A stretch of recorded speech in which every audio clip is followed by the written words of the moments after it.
Senhor! Tudo bem com vocês? Eu espero que sim, eu tô muito bem e tô muito feliz de estar aqui de novo para continuar a nossa história. Para aqueles que não me conhecem, eu me chamo Lilian, faço parte do Ministério Infantil da Igreja Evangélica Palavra Eterna e comecei a contar na semana passada a história da pessoa mais importante do mundo, o nosso Rei, o Senhor Jesus. E hoje então nós vamos continuar a nossa história, então vamos orar para começar?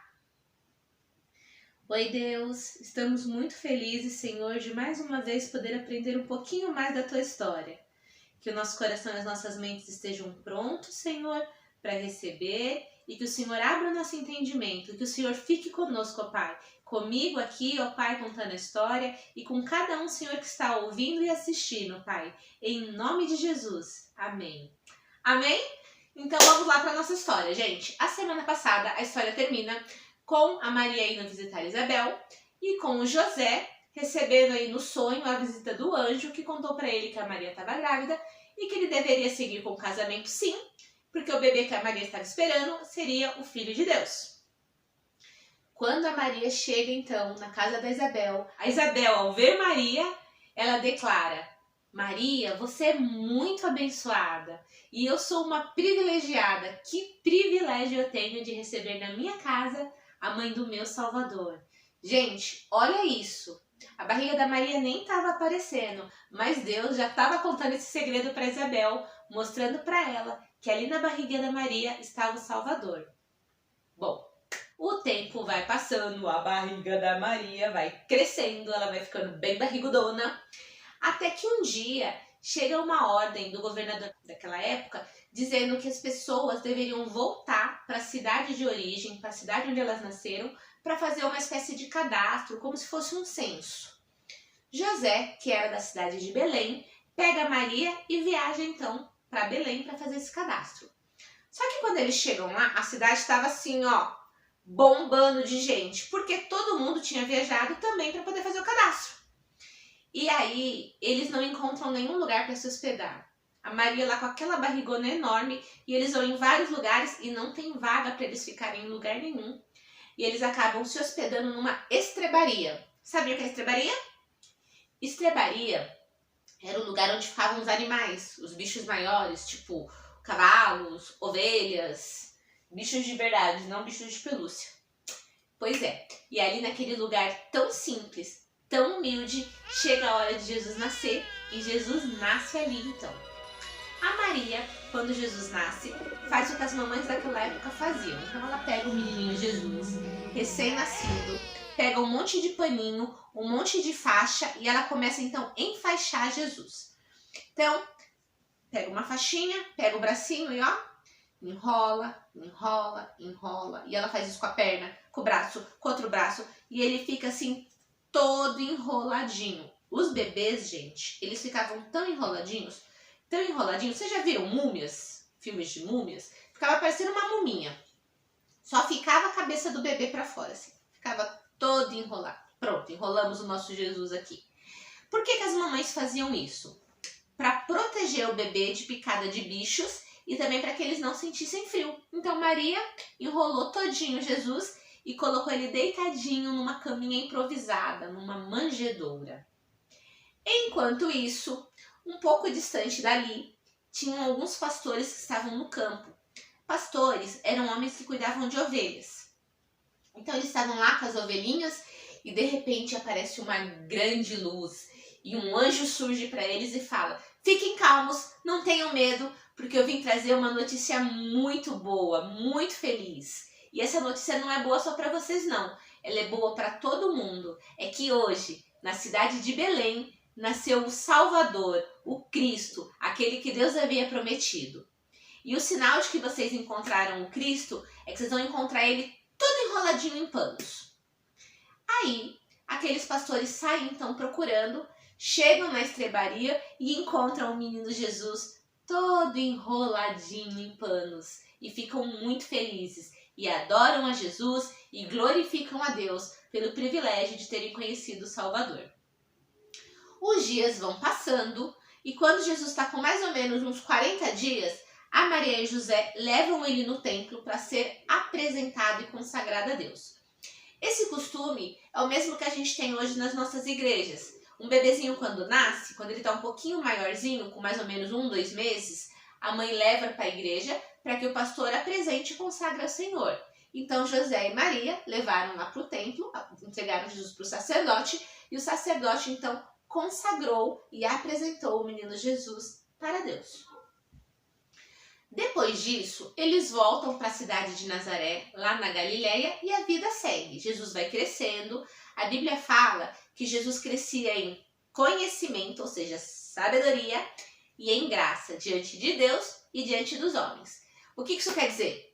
Que Jesus ia aprendendo muitas coisas e que ele era um menino muito bacaninha, que ajudava as pessoas, que ajudava a mãe e o pai, que era obediente e que era temente a Deus. Depois disso, a Bíblia não vai dar muitos detalhes sobre a infância de Jesus. O que a Bíblia vai contar é uma história que acontece quando Jesus está com 12 anos. É o seguinte: todo ano, a família de Jesus, na Páscoa, viajava para Jerusalém para ir ao templo, para fazer uma oferta, entregar uma oferta e também para adorar a Deus. E naquele ano, quando Jesus tinha 12 anos, não foi diferente. Eles foram para o templo, fizeram a oferta, adoraram a Deus e estavam voltando para casa.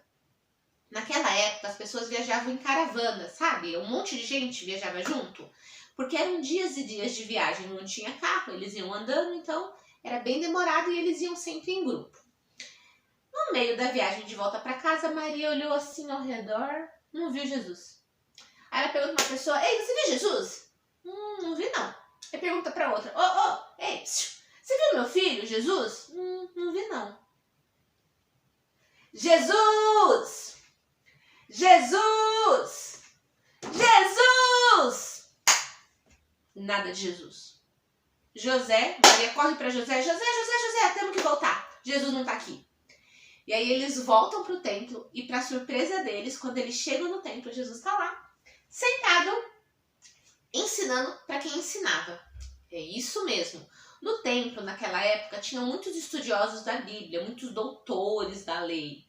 E eles ensinavam as pessoas sobre Deus. E Jesus estava ali ensinando para eles sobre Deus. Olha que da hora, que demais. Pois é, isso é tudo que a Bíblia vai relatar sobre a infância de Jesus. Alguns estudiosos que pesquisam povos do passado, as culturas do passado, dizem que naquela época era muito comum que as crianças aprendessem a ler, a estudar com as mães, aprendendo a ler a Bíblia, A Bíblia de antigamente era a Torá. Torá eram os 5 primeiros livros do Velho Testamento. Então, eles aprendiam estudando a Torá, aprendiam a ler, a fazer contas junto com a mãe e depois aprendiam, se fossem homens, aprendiam a profissão do pai ou aprendiam a cuidar da casa com a mãe. Então, eu imagino que foi isso que tenha acontecido com Jesus. José, que era o pai de Jesus aqui na Terra, ele era carpinteiro. Então, eu acredito que ele tenha aprendido a ler, aprendido sobre a Bíblia com a mãe dele, E que o pai tenha ensinado a profissão de carpinteiro para Jesus. Carpinteiro, gente, é a pessoa que mexe com madeira, tá? Que faz móveis de madeira, janelas, portas, tudo de madeira. É isso. A nossa história vai... Eu ia terminar a história, mas lembrei de uma coisa, de uma curiosidade. Você sabia que Jesus era...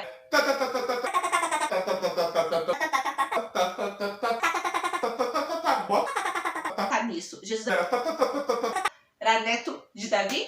É, o famoso rei Davi. É por isso que na Bíblia Jesus é chamado de filho de Davi. Porque José e Maria eram descendentes de Davi. Legal, né? Pois é, agora sim, a nossa história vai parar por aqui. Porque na semana que vem eu vou contar para vocês a última parte e mais emocionante parte da história de Jesus. Bom, o nosso versículo de hoje, vamos aprender? A história que eu contei, ela tá no livro de Lucas, no mesmo livro que eu contei a semana passada, no capítulo 2. Mas o nosso versículo não está em Lucas. O nosso versículo está no finalzinho da Bíblia, no livro de 1 João, no capítulo 2, no versículo 6. E fala assim: aquele que diz que está nele, deve também andar como ele andou. 1 João 2,6. Vamos falar juntos? Aquele que diz que está nele, deve também andar como ele andou. 1 João 2,6. Sabe o que esse versículo quer dizer? Que nós devemos imitar Jesus, andar da forma como Jesus andou. Não é andar os passos iguais de Jesus, tá? É andar comportamento, que a gente deve fazer as coisas que Jesus fazia. Aliás, vocês já pararam para pensar por que Jesus veio para essa terra bebezinho? Jesus poderia ter vindo já grande. Deus poderia ter enviado Jesus já adulto para fazer a missão, cumprir a missão que ele tinha que cumprir? Pois é, podia. Mas não, Deus enviou Jesus bebezinho lá na barriga da Maria. Ele teve que nascer. Ele chorou. Ele mamou no peito. Ele deve ter ralado o joelho. Deve ter sentido frio, calor, ficado feliz, ficado triste. Aprendeu, estudou, fazia as tarefas que tinha que fazer. Mas tudo isso ele fez sem nunca pecar, sem nunca entristecer a Deus. E ele veio aqui a essa terra igualzinho a gente, ser humano, igual você, igual a eu, para nos ensinar que é possível sim vencer o pecado. O pecado, desde Adão e Eva, como eu falei na semana passada, ele é uma doença que faz parte do ser humano, infelizmente. Mas Jesus veio nos mostrar que a gente pode vencer o pecado, a gente pode ser totalmente livre dessa doença horrorosa chamada pecado. Como? Seguindo o exemplo de Jesus, o exemplo que Jesus nos deixou. Bora orar para a gente terminar? Querido Deus, somos muito, muito, muito gratos, Senhor, mas muito gratos mesmo por Jesus. Muito obrigado, Senhor, porque o Senhor enviou o seu Filho para nos ensinar como a gente devia viver. Obrigado, Senhor, porque Jesus passou pelas mesmas coisas que a gente e Ele venceu. E nós sabemos que nós também poderemos vencer, ó Pai, em Ti. Nos ajuda, Senhor, a ser parecidos contigo. Que em cada casa, Senhor, que essa história, que esse vídeo chegou, cada família, Senhor, cada pessoa, papai, seja, Senhor, encorajada, Pai, a querer se parecer contigo. E que o Senhor nos ajude nisso. Em nome de Jesus nós pedimos. Amém. Amém? A semana que vem tem mais. Eu vou ficar contando os dias pra gente se encontrar de novo. Por enquanto, um beijo enorme pra você e tchau!